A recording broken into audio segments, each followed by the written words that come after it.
2020 has seen its fair share of beat-em-ups with varying degrees of success, from the fourth title in the legendary beat-em-up series Streets of Rage and its baby half-brother The Takeover, to less successful ventures such as Clan N. And now comes another contender looking to tap into the genre in the form of Super Punch Patrol, with its stylised visuals and classic beat-em-up gameplay. So let's find out whether or not it packs a punch or if it's just super shite. My name's Gotcake and welcome to Star or Shovelware. So Super Punch Patrol features both single and local 2-player co-op modes, and you get to choose between either Police Chief Anders, a man so beast that he's able to rock a no shut and tie combo, or one of his trusty officers, Nils or Selma Snyting, or whatever. Anyway, the trio are on a mission to defeat the Evil Crime Syndicate, or ECS as they're known, who have been dominating both the government and police of the tasty sounding Gravy City. Now as soon as we hit the main menu, Anders lets us know that he means business by rocking the nonchalant Akuma style looking over the shoulder power stance as he towers over his subordinates. As we begin a new game, we get to select our character, each of which comes with 4 additional costumes to unlock by earning points in game that fill an XP bar when the game ends. So we take to the streets and are immediately accosted by a guy in ultra tight shorts who walks on his tiptoes. Anders promptly puts him in his place though by picking him up by the scruff of his neck and slamming him to the floor. So as we make our way through this first street level, we get a feel for what the game has to offer. Gameplay follows the standard beat-em-up formula of battling a screen full of enemies before the screen pans, allowing us to continue onwards. Now each character in the game has a standard 3 attack combo which knocks enemies down, and a special attack which costs a little life and hits all enemies around them. Now of all the beat-em-ups out there, I think Super Punch Patrol best resembles Streets of Rage 2, and as with Streets of Rage we can also grab enemies to render them motionless and then go to town on the faces. Nils' grapple movesets are even very similar to Axel's from Streets of Rage, Selma's special sees her breakdancing like skate, and Anders is basically Max, an absolute wrecking ball of a man, complete with flying elbow drop and all. Now scattered about the levels, we also find barrels beneath which lie tasty treats such as slices of cake recovering some of our health, diamonds to increase our score, or weapons which include lead pipes, knives, and buzzsaw blades which we can frisbee across the screen at enemies. So levels in Super Punch Patrol are generally split into 2 or 3 segments, each featuring different environments including rooftops, subway trains, and everyone's favourite, the sewers. The game also includes one pretty unique level where you make your way across a bridge on a skateboard. Now whilst I'm on the topic of environments, I have to say that I love the choice of visuals that the developer went for. The posterised sketchbook style looks pretty awesome and helps the game stand out against other games in the genre, and the minimalistic colour palette has been used to good effect, with good guys and pickups coloured blue, whilst enemies and hazards are coloured red. Though every level is depicted in monochrome, each features some great levels of detail making them feel unique. So we basically have to mash our way through these enemy filled areas, utilising various weapons to assist us. There's some decent variation to enemies in the game, though not as much as you might first think. Whilst enemy sprites change and all of them are wonderfully animated and look great, many of them share the same movesets. We have the standard fist fighters, ones that slide across the floor at you, and female enemies who perform flying kicks and spank you.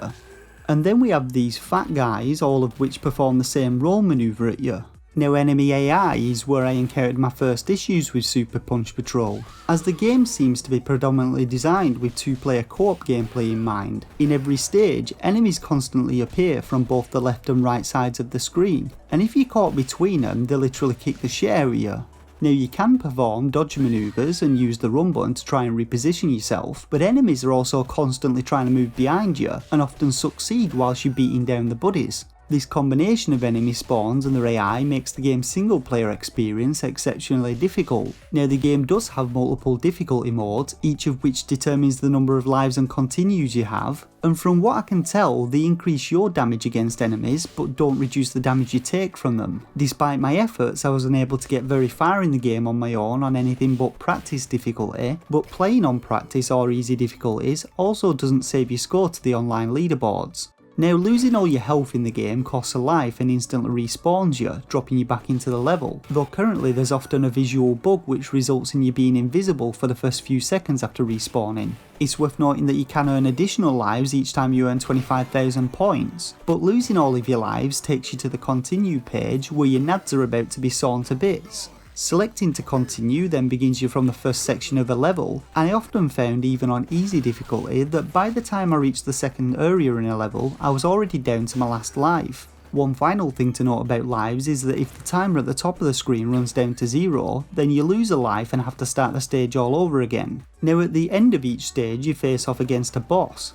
Again, all of these look great and have their own movesets, though they aren't terribly challenging and usually only require a little bit of strategy and a bit of dodging to defeat. Later on in the game, a couple of reskinned versions of some of the bosses also appear as standard enemies, and it was nice to see even more homage paid to Streets of Rage, with a duo of jetpack bosses in one of the levels.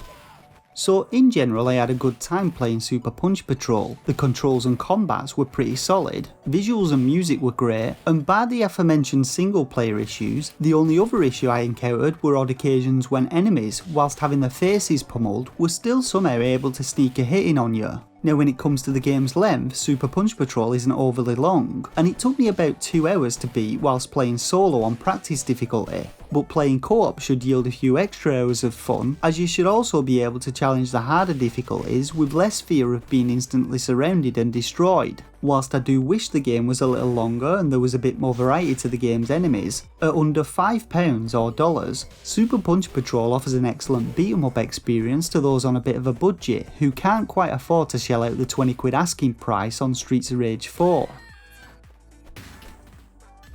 So now we come to rating the game. Now I rate games between 1 and 5 stars, with a shovelware stamp of approval reserved for the worst games on the eShop. This rating is based on my own personal opinion on the quality and quantity of gameplay and whether I believe it offers value for money. And so for a rating I'd give Super Punch Patrol 3 out of 5 stars. Whilst the game's single player does have its issues, it still offers a very enjoyable gameplay experience that's worth a play, especially if unlike me you've actually got friends to play with. Super Punch Patrol releases on the 17th of September and you can get it from the UK Switch eShop for around £5 or from the US eShop for $4.99. And with that we come to the end of this review of Super Punch Patrol. Make sure you hit that like button if it helped you out and let me know your thoughts and opinions on the game in the comment section below. Don't forget to hit that subscribe button for future Switch content and reviews, and while you're at it why not jump onto the Starseekers Discord server and join its growing community. For now though, I just want to thank you all once again for watching, and until next time, game on.